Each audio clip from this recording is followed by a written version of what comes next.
A lo largo de los milenios, la historia ha sido moldeada por conquistadores, profetas, reyes y visionarios. Sin embargo, muy pocos nombres han logrado trascender el tiempo no por sus virtudes, sino por la oscuridad de su legado.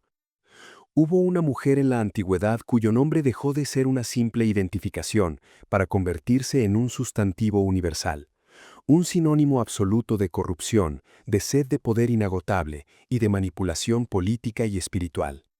Incluso hoy, miles de años después de que sus huesos se convirtieran en polvo, pronunciar su nombre es evocar una advertencia.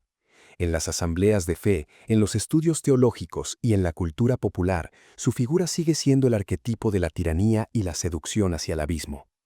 Pero más allá del mito, de las advertencias y de los sermones, ¿quién fue realmente esta mujer? ¿Qué fuerzas la forjaron y cómo logró doblegar a una nación entera bajo su voluntad? Si hiciéramos un recuento exhaustivo de las personalidades más temidas, implacables y polarizantes de los textos sagrados, esta monarca extranjera reclamaría su trono en la cima de la lista. Ella fue una estratega brillante, una mente calculadora y una líder con una voluntad de hierro, absolutamente dispuesta a aniquilar cualquier obstáculo que se interpusiera en su camino. Su reinado no solo fue un periodo de crisis política, sino que sumió al antiguo Israel en la época más oscura y sangrienta de su historia espiritual. Bajo su mandato, la idolatría no solo fue permitida, fue institucionalizada. Quienes se atrevieron a mantenerse fieles a las tradiciones de sus antepasados y al Dios de Israel fueron cazados como animales.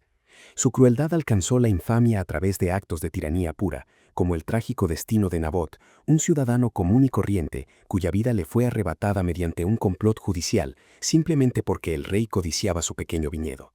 No obstante, reducir la vida de esta reina a un solo asesinato sería ignorar la magnitud de su imperio. Ella orquestó una campaña sistemática, casi militar, para extirpar la fe israelita de raíz, sustituyéndola por una maquinaria religiosa extranjera que ella misma controlaba. Se erigió como la némesis definitiva de los portavoces divinos, llevando su colosal choque de voluntades con el profeta Elías a convertirse en uno de los dramas épicos más intensos de la literatura antigua. Para entender el impacto devastador de esta mujer en una nación entera, debemos adentrarnos en los registros que van desde el primer libro de los Reyes hasta las crónicas del segundo libro de los Reyes. Allí, entre líneas de batallas y profecías, yace la crónica de la reina Jezabel. Capítulo 2. Una alianza sellada en el infierno. El nombre de Jezabel jamás habría cruzado las fronteras de Fenicia de no ser por un pacto matrimonial diseñado en las cortes diplomáticas. En Israel, el rey Omri, un estratega militar formidablemente astuto, buscaba asegurar sus fronteras y enriquecer las arcas de su reino. ¿Qué mejor manera de hacerlo que forjando una alianza económica con el imperio marítimo de Fenicia? El trato se selló ofreciendo a su hijo, el príncipe Acab, en matrimonio a la princesa Jezabel. Las antiguas leyes de Israel, entregadas por Moisés siglos atrás, contenían advertencias estrictas y aterradoras contra la mezcla con las naciones cananeas. Los patriarcas sabían que estos matrimonios rara vez eran simples uniones de Estado, siempre traían consigo el veneno de la asimilación religiosa. Sin embargo, la ambición política de Omri y la complacencia de Acab ignoraron los textos sagrados. La prosperidad económica pesó más que la pureza espiritual. Cuando Jezabel llegó a Samaria, la capital del reino del norte, no lo hizo como una novia sumisa dispuesta a adoptar las costumbres de su nuevo hogar. El choque cultural fue inmediato. Frente a la austeridad de los israelitas, Jezabel llegó rodeada del esplendor del Mediterráneo, con su séquito, sus vestidos de púrpura, sus cosméticos oscuros y, lo más alarmante, sus propios sacerdotes. La historia bíblica no tiene piedad con el rey Acab. Los textos lo describen como un hombre que cruzó límites de maldad que ninguno de sus predecesores había osado tocar. Sin embargo, Acab era fundamentalmente un hombre débil, un rey de carácter moldeable y emociones inestables. Jezabel fue la columna vertebral de hierro de ese reinado. Ella no se adaptó a Israel. Su único objetivo desde el día en que pisó el palacio fue que Israel se adaptara a ella. Capítulo 3. La arquitecta de la idolatría. Jezabel era una mujer de una devoción ferviente. La tragedia para Israel fue hacia quién estaba dirigida esa devoción. Al establecerse como reina, convenció fácilmente a su complaciente esposo de financiar la construcción de majestuosos templos y altares dedicados a Baal, en el corazón mismo de Samaria. Pero no se detuvo en la arquitectura. Jezabel importó un ejército religioso, 450 profetas de Baal y 400 profetas de Acera, a quienes alimentaba de su propia mesa real. Esto no era una simple muestra de tolerancia religiosa hacia la reina extranjera. Financiar a 850 clérigos paganos con el tesoro nacional era la creación de un ministerio del Estado, una vasta infraestructura de poder diseñada para reemplazar la fe en el Dios de Israel. Para Jezabel, el Dios de Israel, Yahvé, era una deidad molesta e incompatible con sus planes. La fe israelita exigía justicia, defendía al huérfano y a la viuda, y ponía límites estrictos al poder del rey. La fe cananea de Jezabel, en cambio, justificaba el poder absoluto del monarca. Así inició una campaña de erradicación sin precedentes. De la noche a la mañana, ser un profeta del Dios verdadero se convirtió en una sentencia de muerte.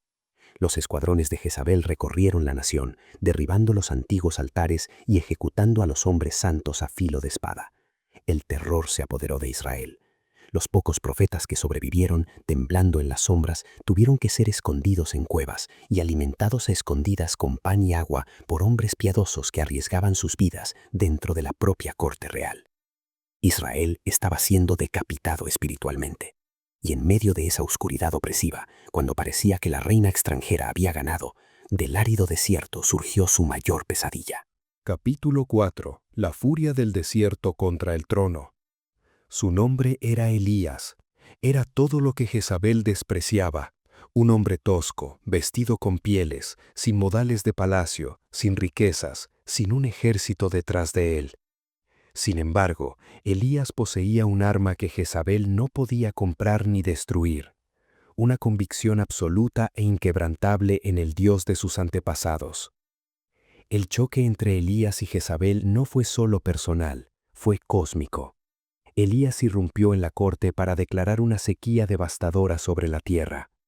Dado que Baal era considerado por los fenicios como el dios de la tormenta y la fertilidad, el acto de Elías fue una bofetada directa a la teología de Jezabel. Al retener la lluvia, el Dios de Israel estaba demostrando su supremacía absoluta sobre las deidades de la reina.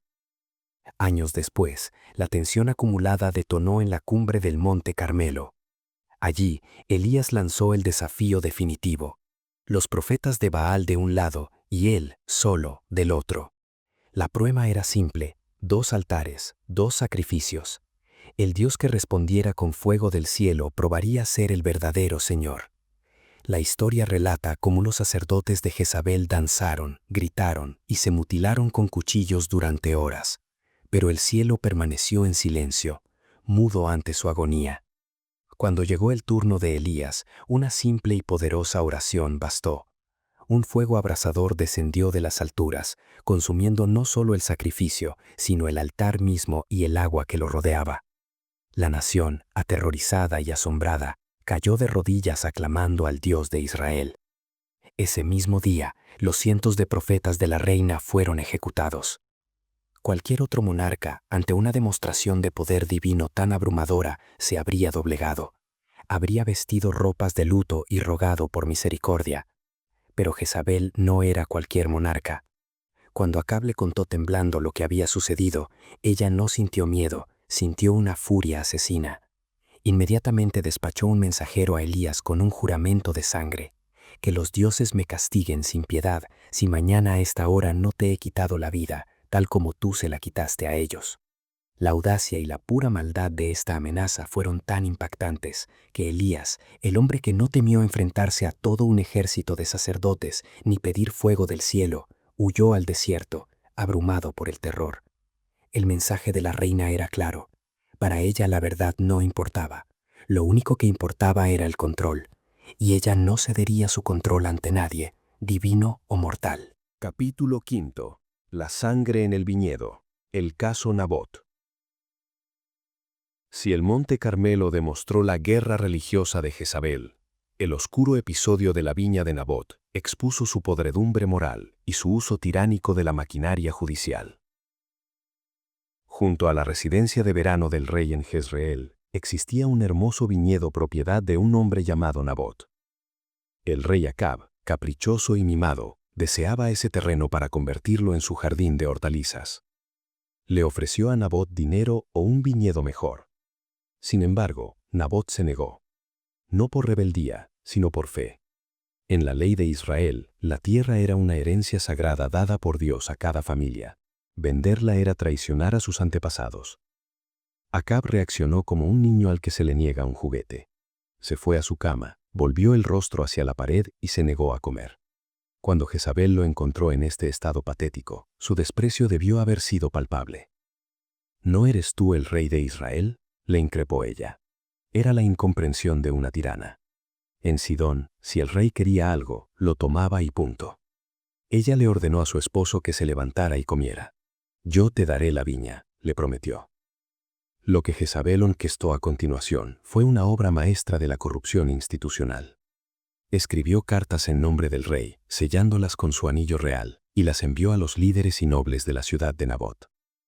Ordenó que se proclamara un ayuno falso, dándole a la situación un aire de gravedad religiosa.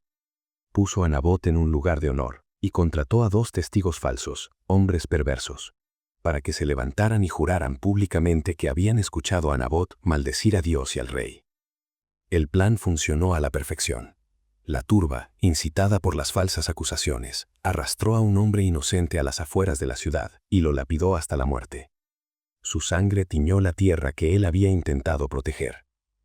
Cuando la noticia del asesinato judicial llegó a oídos de Jezabel, ella entró tranquilamente a la cámara de su esposo y le dijo: «Levántate, toma posesión de la viña, porque Nabot ya no vive».